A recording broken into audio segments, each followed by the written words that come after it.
Hemos estado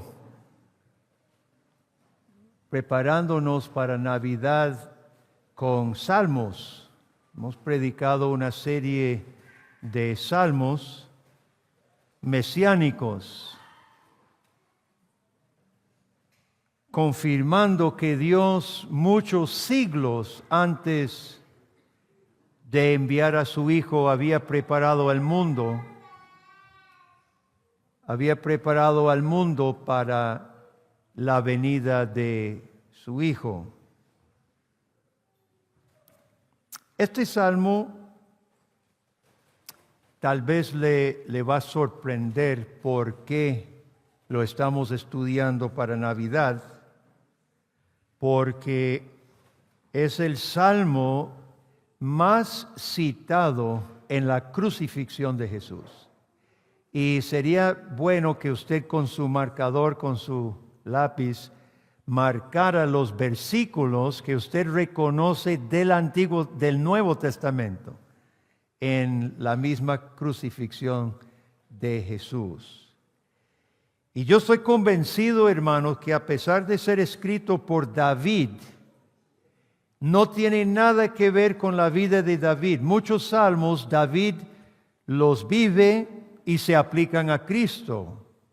Pero este salmo es tan fuera de posible cumplimiento en la vida de David que mi opinión personal es que es una pura profecía. Es una pura profecía de Cristo y su crucifixión.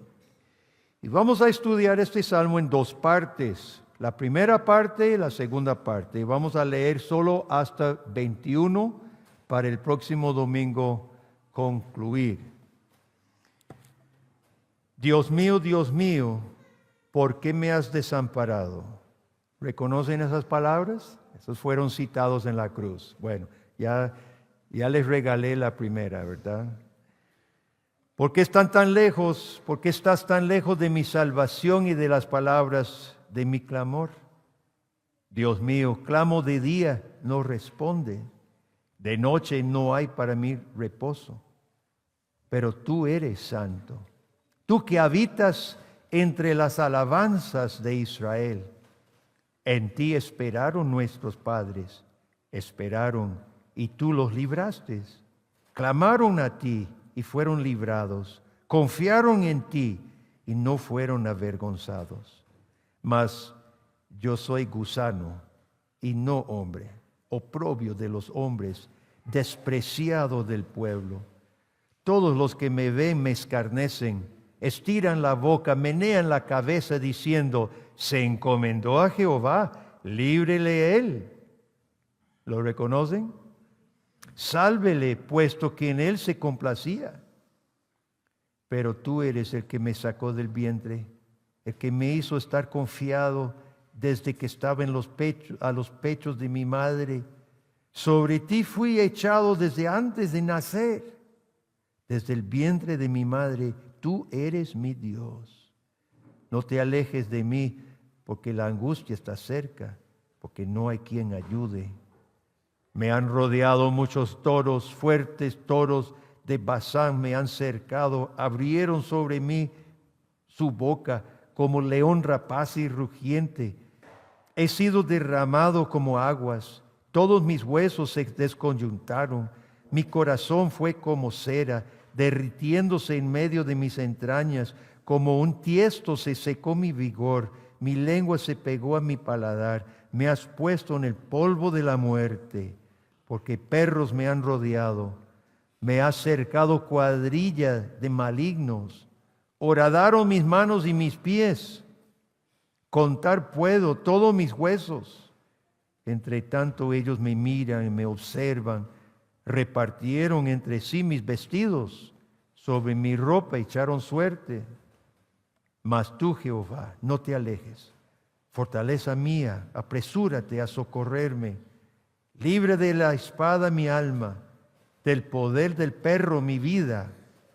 Sálvame de la boca del león, líbrame de los cuernos de los búfalos. hasta ahí por hoy. Navidad. Época bonita. Todo el mundo se pone de fiesta. Aunque este año yo veo pocas luces.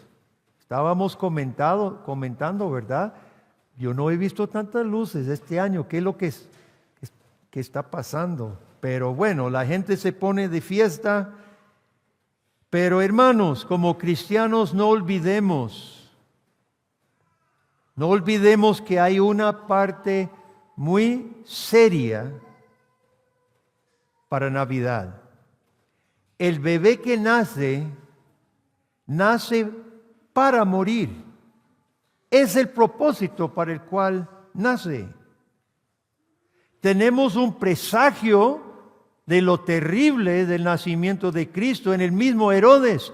Herodes, el gobernador del país de Israel, traiciona a Jesús naciendo nomás. Dígame dónde está el bebé para yo adorarle. También no quería adorarle, quería matarlo. Perseguido Jesucristo desde que nace. Josué y María lo tienen que llevar a Egipto. Masacre de los niños 2 años para abajo de Herodes.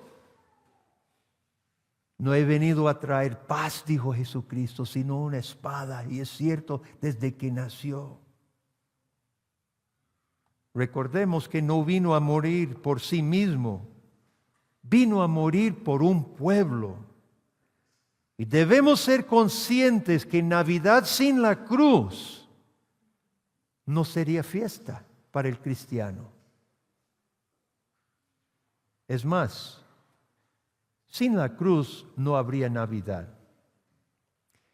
En mi sermón famoso del dragón, animando que los portales tengan dragón también, listo, Apocalipsis 12, listo a comer el bebé. En los portales, si usted va a poner un portal, debe haber una sombra de la cruz también.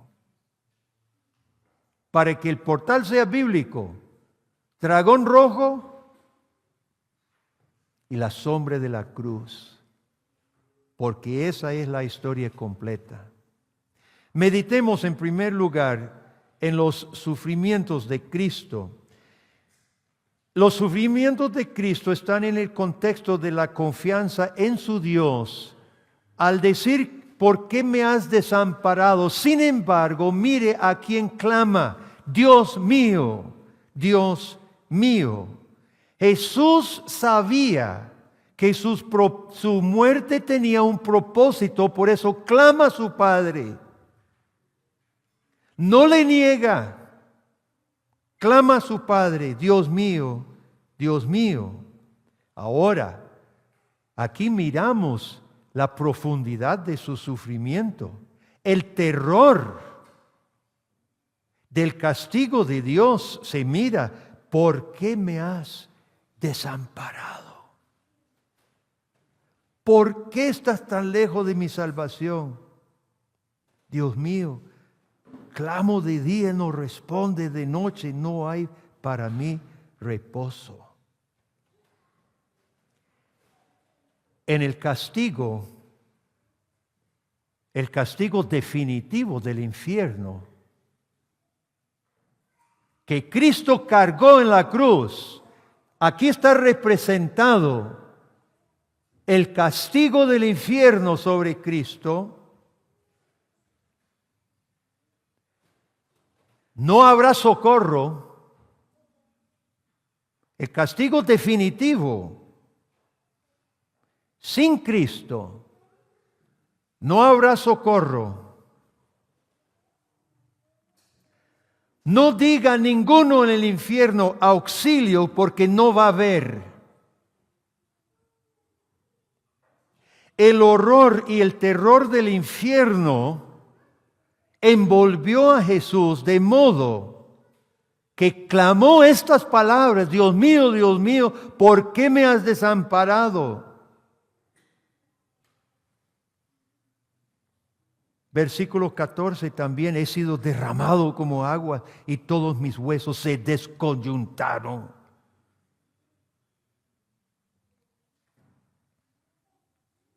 En el huerto del Getsemaní, recuerden, Jesús sudó como si fuera gotas de sangre. Dios tuvo que mandar un ángel para ministrarle.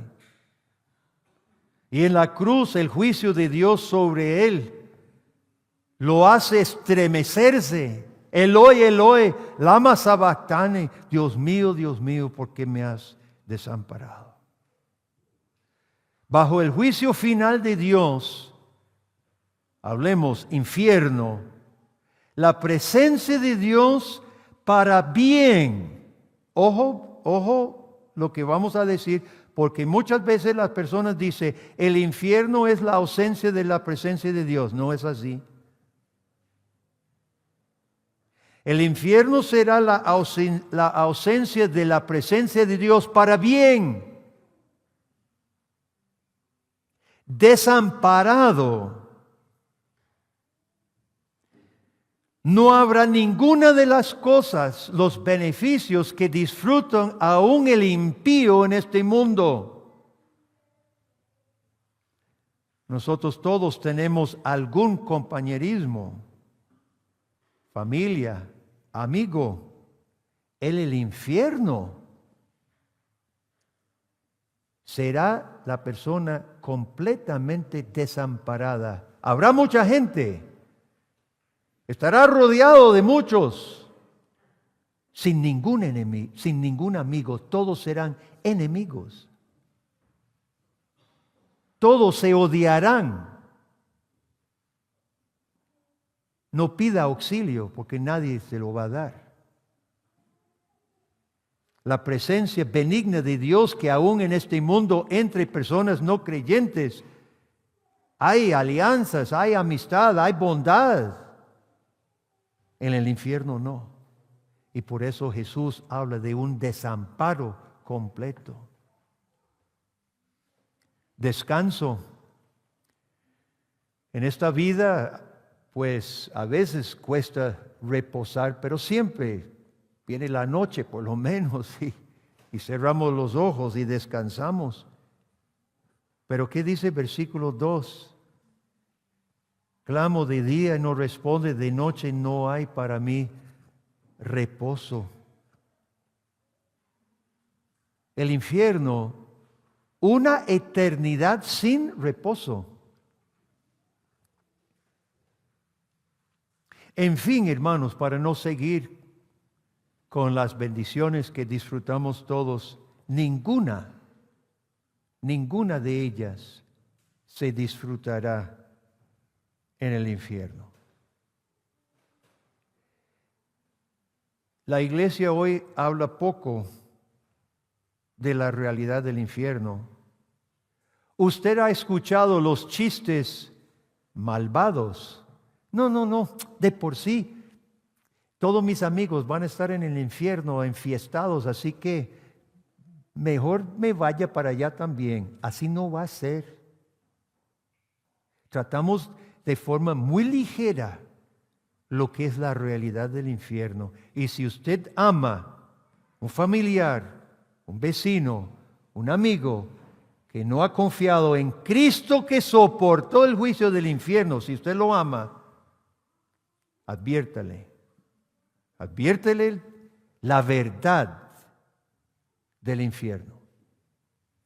Lo más sobrio de todo esto es que Jesús no merecía esto. Jesús es el único que no merecía. Nosotros sí, Jesús no.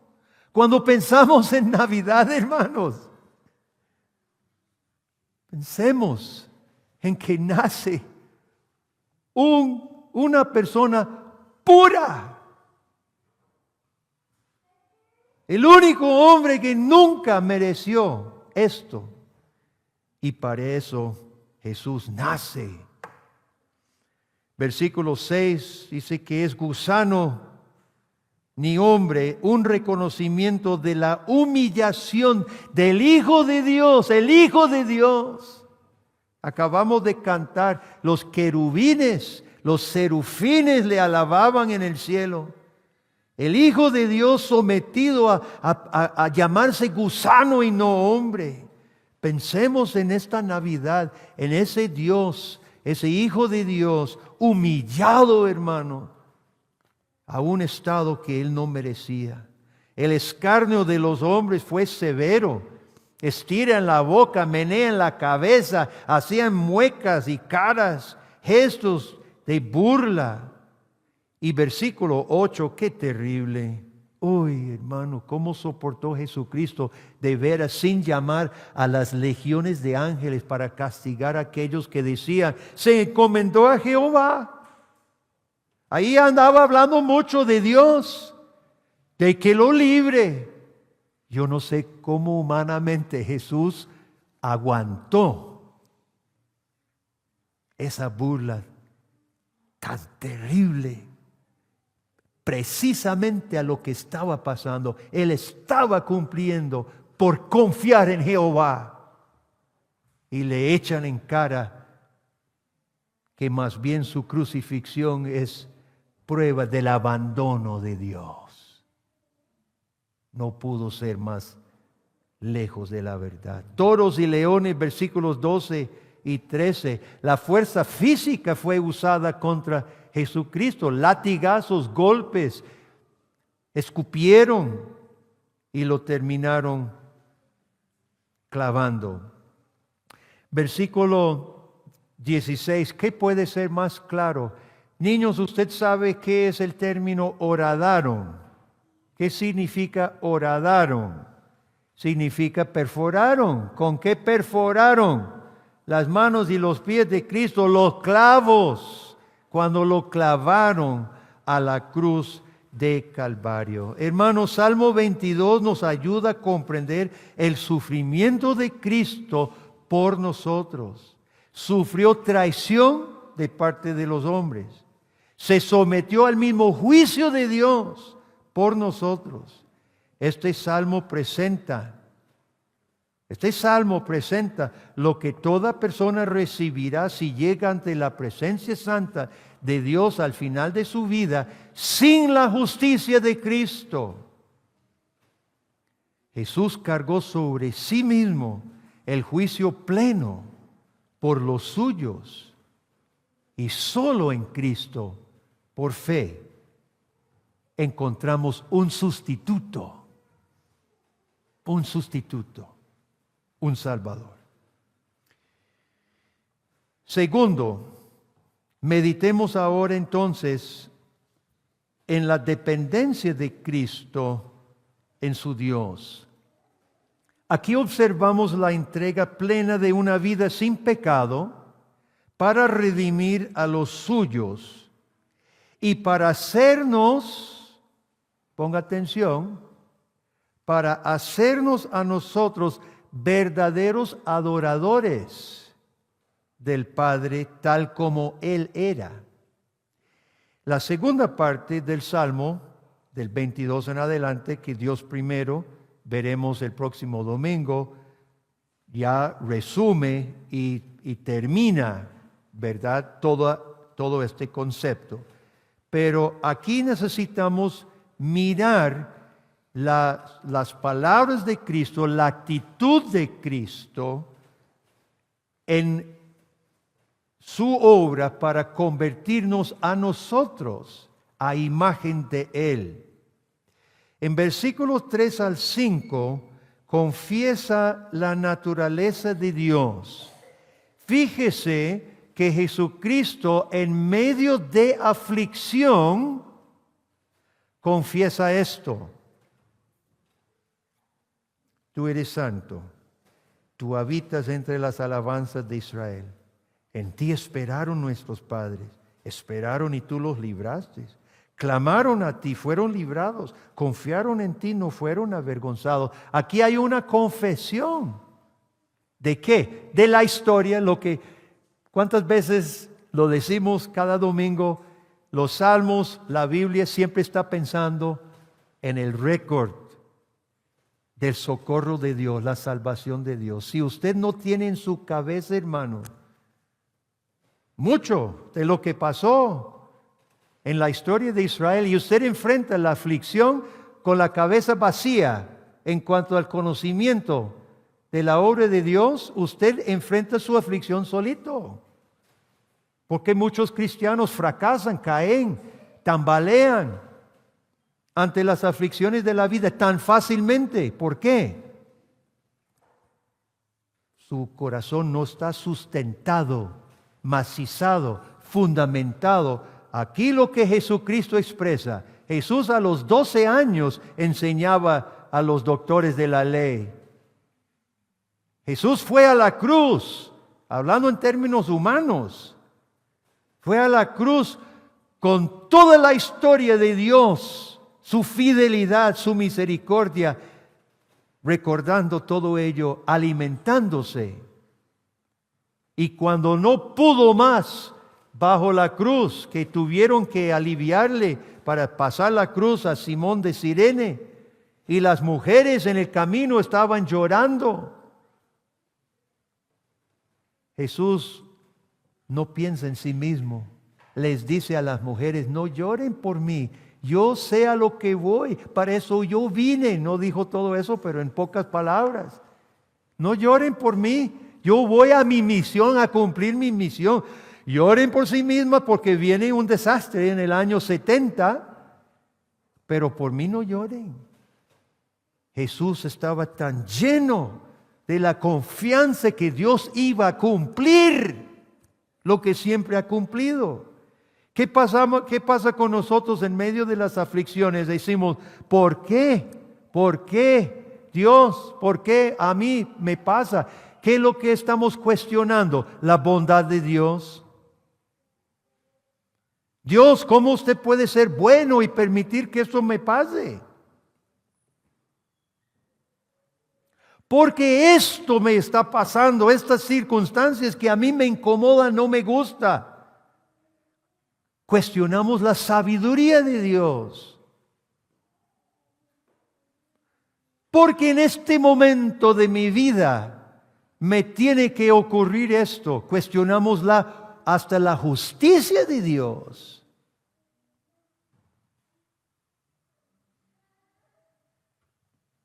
En cambio, Jesucristo, en medio de experimentar el castigo infernal del juicio de Dios, Cristo confiesa, en tus manos encomiendo mi espíritu. Plenamente confiado. Porque Jesucristo enfrenta la aflicción de esta manera. Porque Jesús se entregó a esa aflicción injusta, por decirlo así, en cuanto a Él. ¿Sabe por qué? Para perdonar sus pecados y míos. Pecados de ingratitud. Pecados de acusar a Dios de injusto. Pecados de individualismos, pensando que nosotros merecemos esto, aquello, o no merecemos. Pecados de no servir a nuestro prójimo. Jesucristo enfrenta todo esto para ganar para nosotros, por medio de su Santo Espíritu, lo que no somos por naturaleza, y transformarnos a la imagen de Él, el verdadero adorador de su Padre, entregado plenamente al cuidado de Él. Porque la Biblia nos instruye a quitar la mirada de las cosas de este mundo y poner los ojos en Cristo. Hebreos 12, ustedes saben que es un versículo favorito porque se lo cito a menudo a muchas personas. Dice que pongamos los ojos en Cristo, autor y consumador de la fe. ¿Y cómo llegó Jesús a ser autor y consumador de la fe? Cito, por el gozo puesto delante de él, sufrió la cruz, menospreciando el oprobio, y se sentó a la diestra del trono de Dios. ¿Por qué necesitamos poner los ojos en Cristo, hermano? Porque este es el Cristo que nos salva y ningún otro.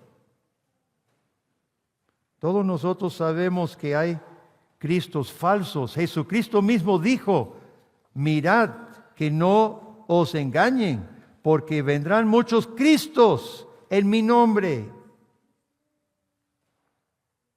Y hay otros cristos en la misma iglesia.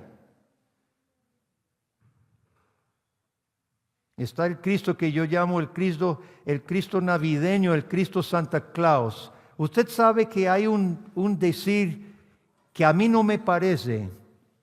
Ahorita todo el mundo va a andar diciendo, ¿qué te trajo el niño?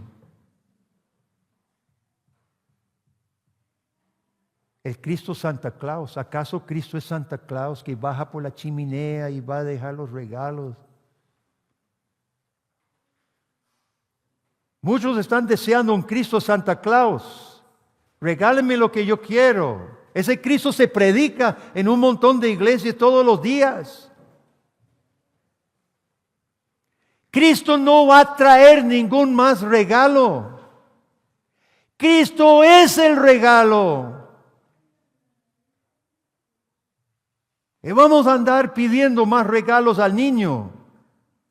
Cuando Cristo vino y por fe en Él nos ha dado su Santo Espíritu y un corazón transformado. Le dejo el reto. Corrija a las personas cuando le pregunten ¿qué te trajo el niño? Use esa pregunta para una oportunidad de decir, mi hermano, el regalo fue traído hace 2000 años. Porque Cristo fue el regalo de Dios. Hay otro Cristo, yo lo llamo el Cristo con derrame cerebral. ¿Qué pasa cuando a las personas se le da un derrame cerebral? Un lado del cuerpo queda dormido. Y ese Cristo, este medio Cristo, se predica también en las iglesias. El Cristo que perdona los pecados te asegura que no vaya a ir al infierno, nada más. Ese no es el Cristo de la Biblia. El Cristo de la Biblia es un Cristo completo. Sí perdona pecados y transforma el corazón en ser adorador de Dios, obediente, amante de la palabra de Dios. Ese falso Cristo, ese Cristo superficial que solo asegura el futuro para que usted pueda seguir viviendo como quiera, ese Cristo no es el Cristo de la Biblia. Debemos rechazar todo lo que se acerca porque es muy sutil ese mensaje. Hay otros Cristos, podríamos multiplicarle el Cristo chamán, el Cristo el Cristo mágico, ¿verdad? El Cristo que si yo froto la botella, el genie va a salir a darme lo que yo necesito, o el Cristo mágico que con decir declaro en el nombre. Ese Cristo tampoco es el Cristo de la Biblia. El Cristo verdadero confiesa la verdadera naturaleza de Dios. Versículo 3. Versículo 3 confiesa dos facetas, dos aspectos de Dios. Tú eres santo. Aquí utilizamos las categorías de Peter Jones, el docismo. Aquí está declarado el docismo. El Dios santo no pertenece al mundo creado. El Dios santo está encima, afuera. Él es creador y todo esto es creación. Tú eres santo, declara Jesucristo. Cristo afirma el Dios otro, el Dios creador, el Dios que no es creado, no es criatura. Tú eres santo, pero vea la segunda parte. tú habitas entre las alabanzas de tu pueblo Israel. El Dios lejos se hace presente, es el Dios cercano. Esos son los conceptos de pacto, hermano. Por eso decimos cada domingo que esta reunión es muy especial. Porque ese Dios que nosotros le ofendimos, ese Dios que es fuego consumidor, 3 veces santo, mediante Jesucristo viene. Aquí está Dios y habita en las alabanzas de su pueblo. Y cuando nos reunimos, promete una gracia especial. Por eso no logro entender a aquellos flojos en la asistencia a la iglesia. Es como decir, no, yo no quiero la bendición de Dios. Encuentro más bendición de Dios en mi cama un domingo en la mañana. Jesucristo afirma, Dios es santo, Dios es otro, pero Dios en Cristo pactualmente se ha acercado y es Dios cercano. Versículo 4, en ti esperaron y tú los libraste. Jesucristo confiesa al Dios fiel y al Dios misericordioso. No lo olvide, en medio de su aflicción, Jesucristo va para enfrentar el derramamiento del juicio de Dios sobre Él por nosotros. En medio de su aflicción, vea todo lo que está confesando. Recuerde, soporte esto por usted y por mí, para hacernos a nosotros lo que Él era en forma humana. Él confiesa la fidelidad de Dios y la misericordia de Dios. Hay momentos en su vida, hermano, que usted se olvida de la fidelidad de Dios y reniega, digamos la verdad, si nos pasa. ¿Qué falla? ¿Qué falla? Es por eso que debemos poner los ojos en Jesucristo, quien menospreció lo oprobio de la cruz y cumplió. La misericordia de Dios confiesa a Jesucristo en medio de la cruz. Está confesando la misericordia de Dios. El Cristo verdadero confiesa al verdadero Dios, porque solo este Dios, por medio de este Cristo, es el que nos salva. Y nos salva de manera completa, perdonando nuestra idolatría, perdonando corazones ingratos, malagradecidos, y transformando nuestro corazón y pensamiento en cristianos dóciles, agradecidos.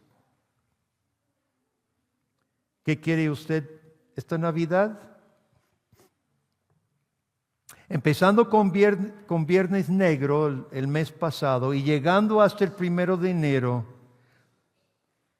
todas las personas vacías espiritualmente intentarán satisfacer lo que no pueden con las cosas materiales.